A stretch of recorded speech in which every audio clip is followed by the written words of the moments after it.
Okay, so this microwave, I believe, is possessed or it's got some sort of demon in it because it starts fires with its own mind. Observe, nothing in there, Phil, nothing in the microwave. Nothing is there, right? Watch. Right, it might take a second or two. You watch. Don't not do it just because Phil's here. Oh! Oh! What was that? What was that? What was that? That was...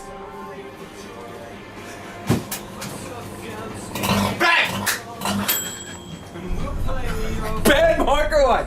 Let's give it away as a prize tomorrow on the show. Look, and nothing in there, except for the smell of... I don't even know what that smell is. Robbie? Terrible. New microwave? That is terrible.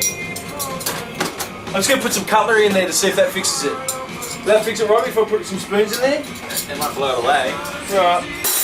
I told you, Phil. Don't touch the microwave at all. Thanks for the hot tip, man. Yeah, for real.